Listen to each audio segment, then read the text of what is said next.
ఇచ్చినారు అప్పుడు ఎవరో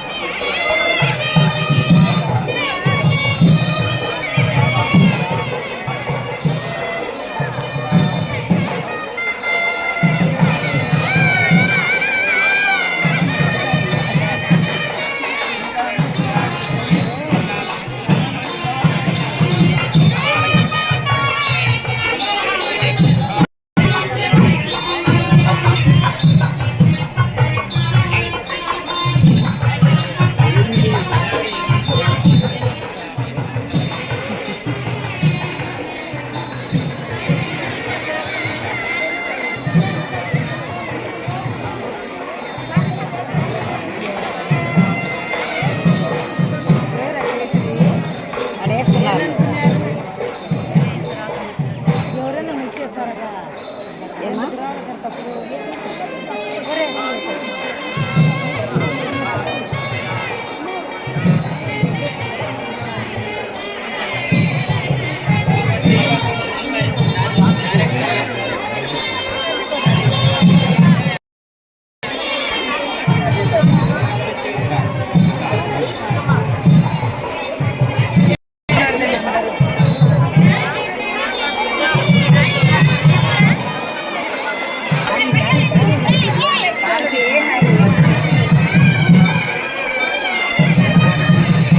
మీరు కూడా వదలండి అమ్మా, పడే ఒక్క నిమిషం లేట్ అయినా పర్లేదు, వదలండి.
స్త్రీలకు సర్వ సౌభాగ్యములు కలుగునట్టు వ్రతమును పూర్వము ఎవరికి చెప్పారు, ఈ వరలక్ష్మి వ్రతం ఎలా ఆవిర్భవించింది, ఈ విషయాన్నంతా చెప్పండి అని చెప్పేసి అనేక మంది మహర్షులు సూత మహాముని దగ్గర కూర్చొని అడుగుతారు. అప్పుడు సూత మహాముని అందరికీ చూసి, ఓ మహర్షులారా, ఈ యొక్క వ్రతం సామాన్యమైనది కాదు. పూర్వం కైలాసంలో విధానంత రోజున ప్రదోషకాలంలో అందరూ కూడా సేవకులు అందరూ కూడా ఈశ్వరుడిని సేవిస్తూ ఉండగా, పార్వతీ పరమేశ్వరుడు సింహాసనం దగ్గర కూర్చొని ఉండగా పార్వతీదేవికి ఒక అనుమానం వచ్చి, స్వామి అనేక రకమైనటువంటి పూజలు కానీ రకరకాలైనటువంటి యజ్ఞయాగాన్ని క్రతువులు చేస్తూ ఉంటారు, అన్నింటిలో ప్రధానంగా చేసేటువంటి క్రతువుల్లో అలాగా వ్రతం చేయడం, ఆ వ్రతానికి మా పక్కన కొత్తగా ఉండేటువంటి వారు కూర్చోవడం, మేము ప్రధానంగా ఆచరించేటువంటి వ్రతం ఏదైనా ఉంటే చెప్పమని ఆ పార్వతీ అమ్మవారు స్వయంగా ఈశ్వరుణ్ణి అడుగుతుంది. అప్పుడు పార్వతీదేవి పరమేశ్వరుడికి నమస్కరించి, దేవా, లోకమున స్త్రీలు ఏ వ్రతము వచ్చిన సర్వ సౌభాగ్యములు పుత్రపౌత్రాది అభివృద్ధి కలిగి సుఖంగా ఉందో అటు వ్రతములను చెప్పండి అని అడిగారు. అప్పుడు పరమేశ్వరుడు, ఓ మనోహరి, స్త్రీలతో పాటుగా వారు నిర్వహించేటువంటి కుటుంబంలో పుత్రపౌత్రాది సంపత్తులు కలగలేనటువంటిది వరలక్ష్మి వ్రతం అనేటువంటి ఒక వ్రతము కలదు. ఆ వ్రతము శ్రావణ మాస శుక్లపక్ష పూర్ణిమకు ముందుగా వచ్చేటువంటి శుక్రవారం నాడు చేయవలను అని చెప్పి పార్వతీదేవికి చెప్పారు. ఓ లోకారాధ్య, నీవు చెప్పినటువంటి ఈ యొక్క వరలక్ష్మి వ్రతము ఎట్లు చేయలేను, ఈ వ్రతం వరకు ఏది విధానము, ఏ దేవుడిని పూజించాలి అని చెప్పేసి అడుగుతుంది. అప్పుడు పూర్వము ఈ యొక్క వ్రతాన్ని ఎవరు చేశారు, దీన్ని వివరంగా చెప్పమని కోరడంతో ఈశ్వరుడు, ఓ కాత్యాయని, వరలక్ష్మి వ్రతమును సవిస్తరంగా చెప్తానని చెప్పేసి పూర్వము హృదయంలో మగధ దేశం అనేటువంటి ఒక దేశం ఉండేది. ఆ దేశంలో ముద్రినం అనేటువంటి ఒక పట్టణం ఉండేది.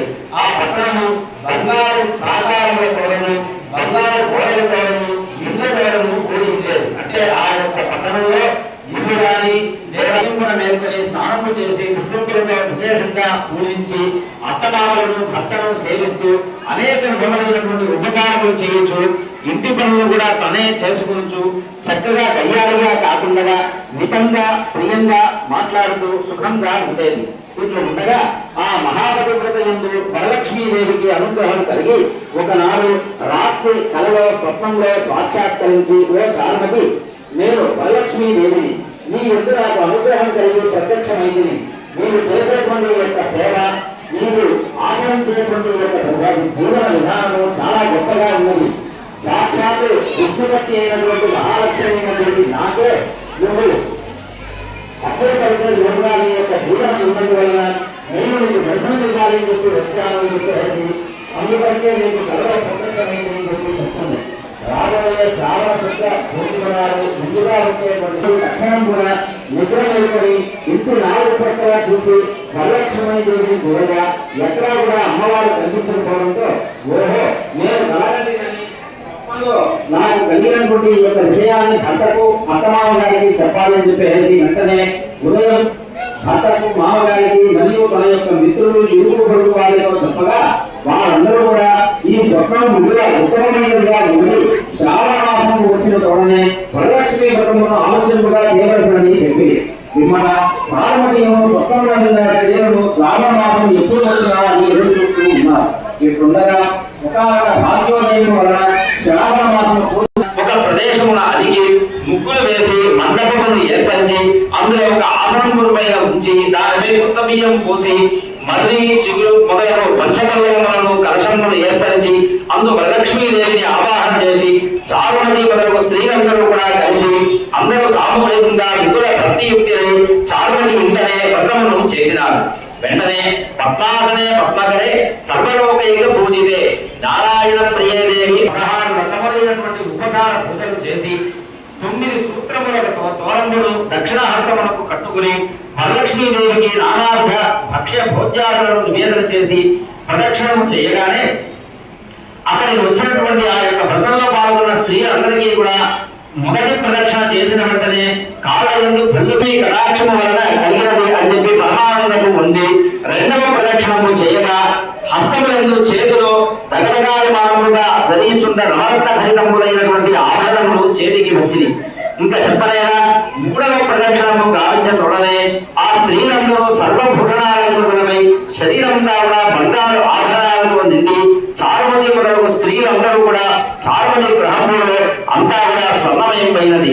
రథము గజము త్వరగా వాహనములతో నిండి ఉండి అంతా స్త్రీలందరూ కూడా తమతో పాటు వచ్చినటువంటి గ్రహములకు పోవుటకు వారి వారి ఇంట్లో నుండి గుర్రములు ఏనుగులు అన్ని కూడా రథముగా వచ్చి ఇంటి బయట నిలబడి ఉన్నది. వరలక్ష్మీదేవిని పూజించే స్థలముకు స్వయంగా లక్ష్మీదేవియే వస్తుంది అని చెప్పి మనకి స్వయంగా అమ్మవారు చెప్పినటువంటి మాట.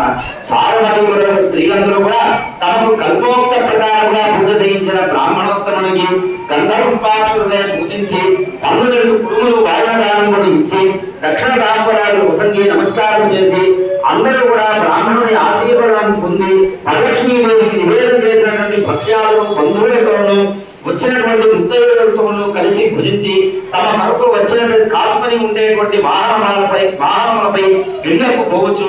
ఒకరితో ఒకరు ఓహో చాలా మంది భాగ్యము చాలా విశేషం.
అందరూ ఒకసారి మహాలక్ష్మి అష్టగంధ